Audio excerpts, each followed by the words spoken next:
Speech on the Weather at the New England Society's 71st Annual Dinner, New York City. The next toast was, "The Oldest Inhabitant, the Weather of New England. Who can lose it and forget it? Who can have it and regret it? Be interposes 'twixt us twain." Merchant of Venice.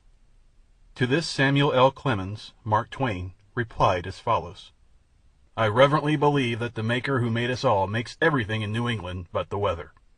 I don't know who makes that, but I think it must be raw apprentices in the weather clerk's factory who experiment and learn how, in New England, for board and clothes, and then are promoted to make weather for countries that require a good article, and will take their custom elsewhere if they don't get it.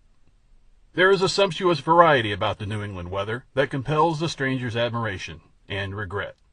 The weather is always doing something there, always attending strictly to business, always getting up new designs and trying them on the people to see how they will go. But it gets through more business in spring than at any other season. In the spring I have counted 136 different kinds of weather inside 24 hours. It was I that made the fame and fortune of that man that had that marvelous collection of weather on exhibition at the Centennial that so astounded the foreigners. He was going to travel all over the world and get specimens from all the climes. I said, "Don't you do it. You come to New England on a favorable spring day." I told him what we could do in the way of style, variety, and quantity. Well, he came, and he made his collection in 4 days. As to variety, why, he confessed that he got hundreds of kinds of weather that he had never heard of before. And as to quantity, well, after he picked out and discarded all that was blemished in any way, he not only had weather enough, but weather to spare, weather to hire out, weather to sell, weather to deposit, weather to invest, weather to give to the poor. The people of New England are by nature patient and forbearing, but there are some things which they will not stand. Every year they kill a lot of poets for writing about beautiful spring. These are generally casual visitors who bring their notions of spring from somewhere else, and cannot, of course, know how the natives feel about spring. And so the first thing they know, the opportunity to inquire how they feel is permanently gone by. Old Probabilities has a mighty reputation for accurate prophecy, and thoroughly well deserves it. You take up the paper and observe how crisply and confidently he checks off what today's weather is going to be on the Pacific, down south, in the Middle States, in the Wisconsin region. See him sail along in the joy and pride of his power till he gets to New England, and then see his tail drop. He doesn't know what the weather is going to be in New England. Well, he mulls it over, and by he gets out something about like this: probable northwest to southwest winds, varying to the southward and westward and eastward, and points between. High and low barometer, swapping around from place to place. Probable areas of rain, snow, hail, and drought, succeeded or preceded by earthquakes, with thunder and lightning. Then he jots down this postscript from his wandering mind to cover accidents. But it is possible that the program may be wholly changed in the meantime. Yes, one of the brightest gems in the New England weather is the dazzling uncertainty of it. There is only one thing certain about it. You are certain there is going to be plenty of it. A perfect grand review, but you never can tell which end of the procession is going to move first. You fix up for the drought, you leave your umbrella in the house and sally out, and 2 to 1 you get drowned.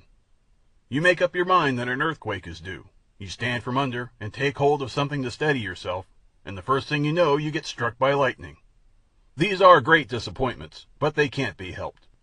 The lightning there is peculiar. It is so convincing that when it strikes a thing it doesn't leave enough of that thing behind for you to tell whether, well, you think it was something valuable, and a congressman had been there. And the thunder. When the thunder begins to merely tune up and scrape and saw, and key up the instruments for the performance, strangers say, "Why, what awful thunder you have here." But when the baton is raised and the real concert begins, you'll find that stranger down in the cellar with his head in the ash barrel. Now as to the size of the weather in New England, lengthways I mean, it is utterly disproportioned to the size of that little country. Half the time, when it is packed as full as it can stick, you will see that New England weather sticking out beyond the edges and projecting around hundreds and hundreds of miles over the neighboring states. She can't hold a 10th part of her weather. You can see cracks all about where she has strained herself trying to do it. I could speak volumes about the inhuman perversity of the New England weather, but I will give but a single specimen. I like to hear the rain on a tin roof. So I cover part of my roof with tin, with an eye to that luxury. Well, sir, do you think it ever rains on that tin? No, sir, skips it every time. Mind, in this speech I have been trying merely to do honor to the New England weather. No language could do it justice.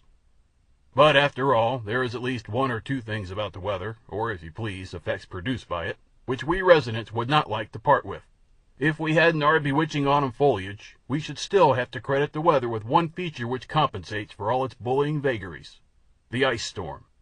When a leafless tree is clothed with ice from bottom to the top, ice that is as bright and clear as crystal; when every bough and twig is strung with ice beads, frozen dewdrops, and the whole tree sparkles cold and white, like the Shah of Persia's diamond plume; when the wind waves the branches and the sun comes out and turns all those myriads of beads and drops into prisms that glow and burn and flash with all the manner of colored fires, which change and change again with inconceivable rapidity from blue to red, from red to green, and green to gold, the tree becomes a spraying fountain, a very explosion of dazzling jewels. And it stands there the acme, the climax, the supremest possibility in art or nature, of bewitching, intoxicating, intolerable magnificence. One cannot make the words too strong.